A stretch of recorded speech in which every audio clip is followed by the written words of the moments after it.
बढ़ोगे चक्कर में धनुष सर कर उठा लेंगे। मुनीर ध्वंस खड़ है, नहीं वे नेक कर सकते। जगत की चंचल लज्जा और विषम विस्काल खा लेंगे। क्या हो गया है महाराज, अकड़ते ही जाते हो इन जगत के वीर सिंहों को, मुनीर धनुहित खाते हो। चाहे संग्राम सम्मुख प्रबल छाती पे आ जाते, नहीं वे चंद मनते व्यर्थ आंखें दिखाते। अब ये जय जयकार हो रही है तो इसका मतलब ये थोड़ी है कि इसके परिप्रेक्ष्य में हम भी जय जयकार करते हैं। काहे नहीं करोगे भाई? अब ये आरती उतारी जा रही है तो इसके परिप्रेक्ष्य में हम भी आरती उतार रहे ना, हम अपने दायित्व का निर्वाह कर रहे हैं। और रही बात जो तुम बता रहे हो, देखा तो भगवत भेष कराला उठे सकल भय विकल भुआला, इसमें भी तुम्हारा हित है। और अगर हमने आके राजकुमार अच्छा, तो एक खंबे में तुम और अगल बगल दोनों बंद, तो बीच में गुरु बाबा चलते हरे बांस के डंडे, राजकुमार सीधे हो जाते। ये हमारा आगमन कल्याणकारी है, क्योंकि योजना बन रही थी। क्या बन रही? ले वो छुड़ाए सिंह का को तो धरी बांधवन बालक दो जो विदेह कछु करे सहाई तो जीतव समर सहित तो इसमें भी तुम्हारा हित है। तो हम अन्य आते तो बहुत मारे जाते, अब ताल ठोक रहे हो राजकुमार, तो ताल ठोकना बिल्कुल तुमको महंगा पड़ेगा। ये चूर कर चकता, ये चूर कर चकता व्यक्ति चालाक धर लेता लपड़ चारों फेरे में, ये दिक्कत रह जात आई फाट जात, ये कोट कर तब जात बिकट पखेरे में, ये चटाक ये मत्ता दिखाई दे तुमके उजेरे में, ये प्रबल प्रताप भगवान समर्थन लग हुआ, ये तुम्हारे क्षत्रिय नरेश लुका लक ले देख लो व्यास, एक एहसान दिखा रहे हैं। जब बात नहीं बनी तो कहा हम आ गए तो तुम बच गए। अरे महाराज, वो जो ऐसा कह रहे थे ना, उनमें शक्ति नहीं थी। पहले उनकी कथनी सुनो, व्यासी क्या कह रहे हैं। ले उठाई सीए का को, माने जो कह रहा उसमें सामर्थ्य, वो कह रहे केवल कि ले उठाई सीए का को, कह रहा कोई छुड़ा लो। सब कह ही रहे लेकिन छुड़ाने वाला कोई नहीं है। ले उठाई अरसीए का को तो धरी बांधो नफ बालक दो, तो जो विदेह कछु करई सहाई तो जीतूं समर सहित दो। कह रहे सब, करने वाला कोई नहीं है, करने की सामर्थ्य किसी में नहीं है। और जब ऐसा लोग कह रहे थे, वो दुष्ट राजा, ऐसा वो दुष्ट राजा कह रहे थे, तो उनको सुना तो सज्जन राजाओं ने बोल दिया। उन्होंने बोलना प्रारंभ किया, काहे मरे जा रहे हो, ऐसा मत करो, कुछ होने वाला नहीं है। मन मोदकन की भूख बुताई, मन के लड्डुओं से कहीं भूख बुझ जाती ना। वो संत कहने लगे, जो राजा अच्छे थे, उन्होंने कहा उनसे शांत होकर बैठ जाओ। लक्ष्मण के क्रोध में, क्रोध रूपी आग में काहे पतंगा बनने जा रहे हो, इसलिए शांत होकर बैठ जाओ। देखो रामई नैन भरी, उन्होंने उत्तर दिया, हमें बोलना नहीं पड़ा, उनका उत्तर राजाओं ने ही दिया। दुष्ट राजाओं का उत्तर अच्छे राजाओं ने दे दिया। कहा देखो रामई नैन भरी ताजी ईर्षामल को, लखन रोष पावक प्रबल जानी सलभ, सलभ माने पतंगा, जनि हो। लक्ष्मण के क्रोध रूपी आग में काहे पतंगा बने जा रहे हो। अब भैया पतंगा, आग जलती है, दीपक जलता है तो अनायास जल जाता है, कोई काम होता है ना, अनायास। राजा लोग कह रहे हैं कि अनायास काहे मरना चाहते हो, इसलिए राम जी को देखो, अवश्य देखिए। देखन जोगू, जो देखने योग्य है उसे देखना चाहिए, और जो नहीं देखने योग्य है उसे कभी भी देखना,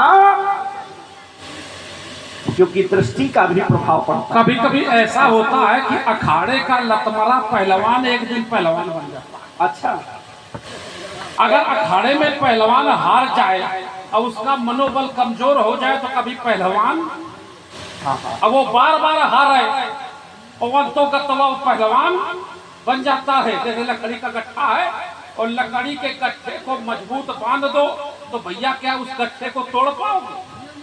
अब उस गट्ठे से लकड़ी निकाल लो और एक एक करके निकालो तो वो तोड़ दी जाएगी। तो ये युक्ति बना रहे थे और युक्ति बना रहे थे और हमने आते तो ये युक्ति अपना काम कर जाती।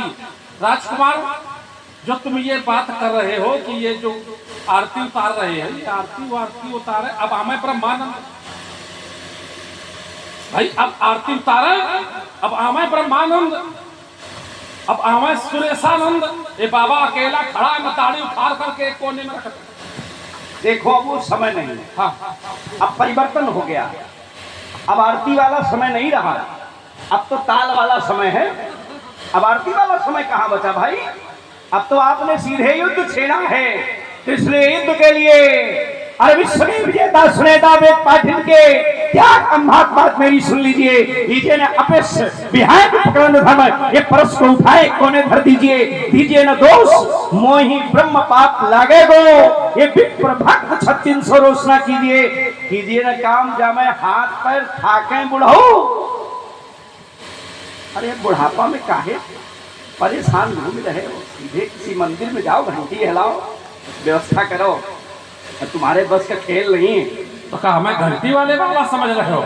ये सुनो लखड़, हम वो दुजना ही जो द्वारे घूमत हाथ पसारे और कोटिन दान दियो कर सो और छत्र के सरमाऊ उतारे। ये मारा था ललकार कर, ये शास्त्र बाबू अर्जुन को उतारा मस्तक है गाड़ी छत्रधारी का। ये कीनी स्थापना, ये सदर्भ डंक तय भूमि, ये फैलाया पताका लोक परमचारी का। ये बसदा उठी थी रोटवा पप्रत्व मानो भूप व रात दुराचारी का। ये चंद्रदान की रीस नाश और देखना लगाई देर और देखना है सहस्र लाख का। देखो ऐसा है, आप घंटी बजाओ तभी आपकी शोभा है ना। जो व्यक्ति जहां के लिए जो स्थान उच्च है उस स्थान पर हो तो अच्छा लगता है ना। उस भगवान के मंदिर में हो, भगवान के ऊपर चढ़े हो तो अच्छे लगते हैं। अब जैसे आप जैसा कोई सुंदर वेश धारण किए हुए, माला भी है, झला भी है, सब कुछ है, और फिर ऐसा व्यक्ति कहे हम सबको मारेंगे, क्यों? ये अच्छा नहीं लगता। ये आपकी पृष्ठभूमि नहीं है। आप किसी आश्रम में ही अच्छे लगते हो, यहाँ पर फरसा लेकर के नहीं। इसलिए हमारा कहना है आपसे, या सी क्या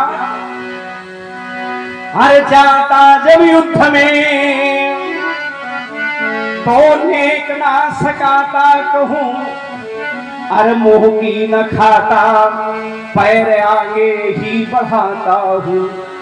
क्रोध उपजाता तो बताता विपक्षियों को, और शत्रुन की श्रोणित की सरिता बहाता हूँ। लेकर नाता अर पराजय कभी संघर्षे, और विजय की पताका सदा ही फहराता। जोड़ता ननाता लक्ष्मण दुराचारियों से, बृहद बलधारियों की खींच मैं मचाता हूँ। इसलिए मान जाओ मेरी बात मुनि जी, अब तजो आस। मैं कर्म वीर, मैं कर्म वीर हो कर्म धरा पर, ये आया कर्म विधान लिए। ये ज्वालामुखी शैल से निकले अंगारों का पान किए, कि हम सूलों के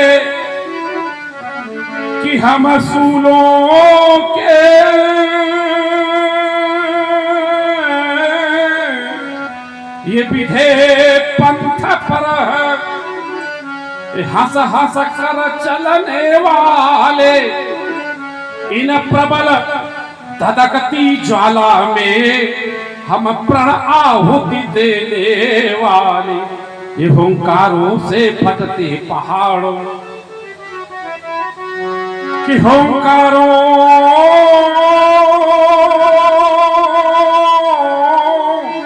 से फटते पहाड़, चट्टान चूर्ण करने वाले, अरिदल के सैल धधक जाते जब बढ़ जाते रण के पानी। मैं कर्म वीर हूँ कर्म धरा पर, मैं कर्म वीर हूँ कर्म धरा पर, आया कर्म विधान लिए ज्वालामुखी सहल से निकले अंगारों का पान किए। संसार में कर्म करने वाले को थोड़ा ध्यान देना, ये नहीं कि आंख मीच के करते चले जाए। कर्म करने वाले को ध्यान दे करके कर्म करना है, आंख खोल करके कर्म करना है। कैसे कर्म कहता है, किसी ने लिखा, बड़ा सुंदर लिखा व्यास ने, कहा कर्म करो, ध्यान से सुनना, कर्म करो पर ध्यान रहे, पथ छूटे ना। कर्म करना है, बिना कर्म किए इस संसार में कोई रह नहीं सकता, सबको करना पड़ेगा। लेकिन हाँ बैठो, आ जाइए, जब तक आप लोग रुके हो तभी तक आनंद है। देखिए कर्म करना पड़ेगा, लेकिन विचार करना है, कर्म में भी विचार करना है कि हमारा मार्ग तो नहीं छूटना। जो हमारा सतमार्ग है, कर्म चाहे जैसा हो लेकिन सतमार्ग नहीं छूटना चाहिए। कर्म करो पर ध्यान रहे, पथ छूटे ना। जो गुब्बारा होता है ना, बिना हवा के फूलने वाला नहीं है। अब वो हवा से फूलेगा, लेकिन अगर अधिक हवा हो गई फट जाएगा, फटेगा ना। इसलिए कर्म करना पड़ेगा, लेकिन कर्म में सुधार भी जरूरी है। कर्म करो पर ध्यान रहे, पथ छूटे ना। ऐसी देवो हवा द्वारा फूटे ना। कर्म के गर्भ स्थल में, हर कर्म में प्राणी का हित और अनहित दोनों छुपे होते हैं। कर्म के गर्भ स्थल में रहता हित अनहित अपना। जगजाल विकट ग्रंथि है, सच कहो कहो चाहे सपना। ये जगत की जो जाल है, जगत का जंजाल जो है ना, ये सब सत्य भी है और असत्य भी है। क्यों? असत्य तो है जब हम योग की पराकाष्ठा को पार कर जाएंगे तो हमें ये असत्य लगेगा। ध्यान से सुनना, बहुत लोग जब इस स्मशान में जाते हैं किसी की मिट्टी में, घाट पर, तो लोग कहते हैं ये सब स्वप्न है, सब बेकार है। कितनी देर के लिए? थोड़ी देर के लिए। स्मशान वैराग्य, और जैसे पीठ घुमाई वैसे वैराग्य चला गया।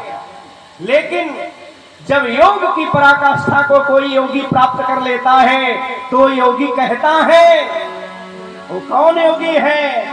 योगियों के भी योगी महायोगेश्वर भगवान शंकर। और वो कहते हैं क्या? अपनी मैया अर्धांगिनी मैया पार्वती से कहते हैं क्या? उमा कहूं मैं अनुभव अपना, सत हरि भजन जगत सब सपना। भगवान शिव कहते हैं जगत स्वप्न है, भजन सत्य है। ये कौन? जो योग की पराकाष्ठा को पार कर चुके हैं वो कहते हैं। लेकिन जो अभी संसार में खेल रहे हैं वो ये नहीं कहेंगे, वो तो यही कहेंगे कि ये पिताजी माताजी संसार व्यवहारी ये सब सत्य है, और जब तक हम सत्य मानेंगे तभी तक संसार चल रहा है, और जब हम इसे असत्य मान लेंगे तो संसार व्यर्थ हो जाएगा। तो सच कहो, कहो चाहे सपना। इसलिए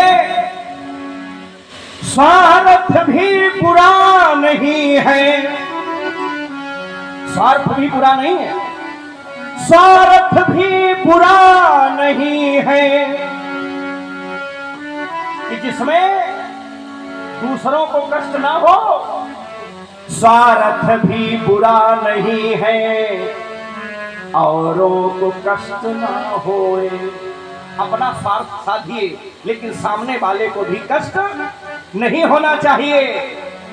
जगजाल विकट ग्रंथि है, ये विकट ग्रंथि है, ये कभी खुलने वाली नहीं है।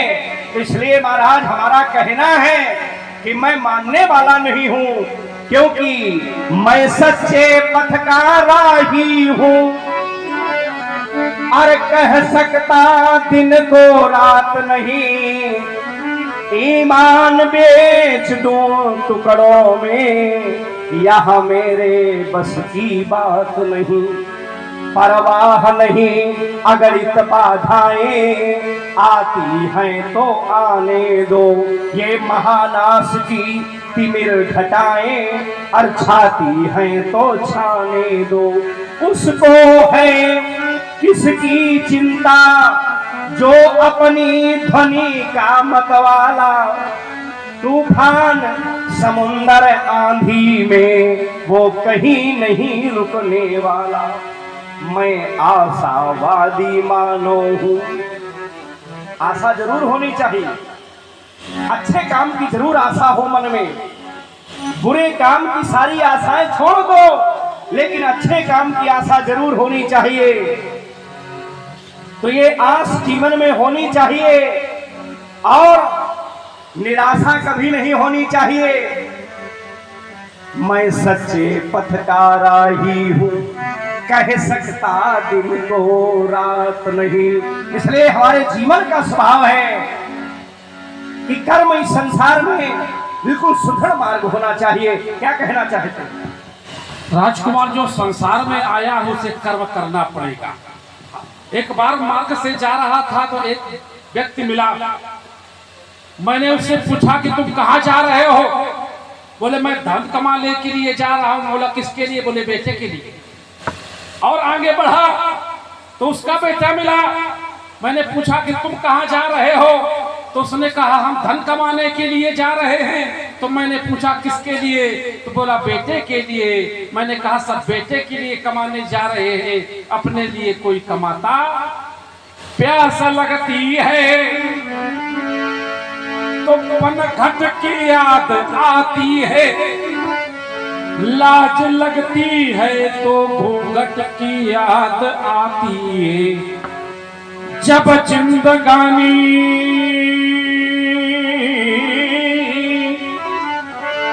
ढलती है तो मरघट की याद आती है। ये नारी छूट गई जब नर की, ये नारी छूट गई जब नर की, तो परिजन इतना कर पाए। चार लोग कंधे पर रख कर मरघट तक ले। वो कौन से है? वो दाने बीन,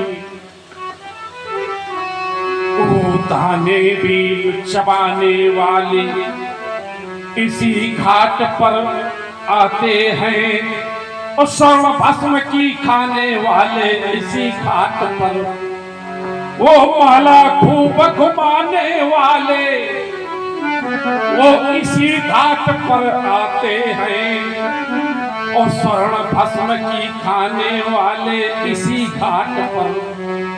इसी का नाम शमशान है।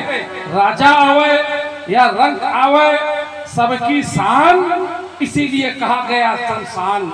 यहाँ न कोई राजा है न रंक है, यहाँ सब वही है, क्योंकि सिंह और सियार सब एक ही घाट पानी। ये बलवानों के धनवानों के ये बड़े बड़े बेटे हैं, समय आ गया चलने का तो चिता के ऊपर चित हो चुप। ये सह न सके, ये सह न सके, ये सह न सके जो दर्द कभी उपचार बहुत करवाए।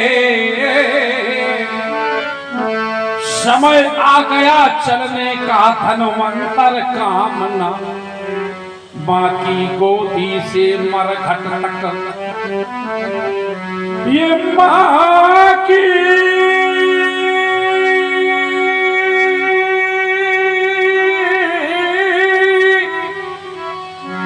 गोदी से मरघट तक, अरे कितनी है दूरी जिसको तय करने में सबने उम्र लगा दी। किसी कबीले इस शरीर पर, अरे किसी कबीले इस शरीर को एक कंचन काया नाम दिया है। उसी कबीले इस शरीर पर कसकर व्यंग किया है। और व्यंग क्या किया है? सोने की राखी को देखो कि सोने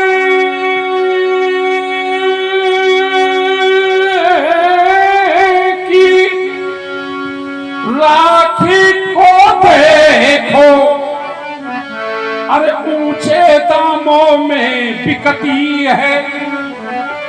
हाय रे मानो तेरी राखी उड़ी उड़ी फिरती है।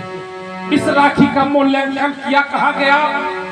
एक शव जा रहा था और 4 लोग उसको कंधे पर रखे थे, कुछ लोग पीछे चल रहे थे, कह रहे थे राम नाम सत्य है। भगवान शंकर ने विचार किया कि राम नाम सत्य क्या है, और जब शव को जला करके वापस आ रहे थे तो ये कोई नहीं कह रहा था कि राम नाम। तो परमात्मा ने विचार किया कि यही राम नाम सत्य है। परमात्मा ने उस शव की भस्म को अपने शरीर पर मरा, और जो आज उज्जैन महाकालेश्वर में भस्म की आरती होती वो चिता भस्म से होती है। ये चिता भस्माले को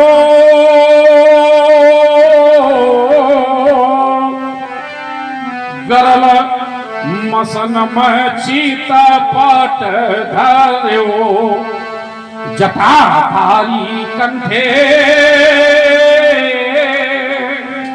भुजग पतिहारी पशुपति, कपाली भूतेशो भजत जगदीशई का पदवी भवानी उत्पानी।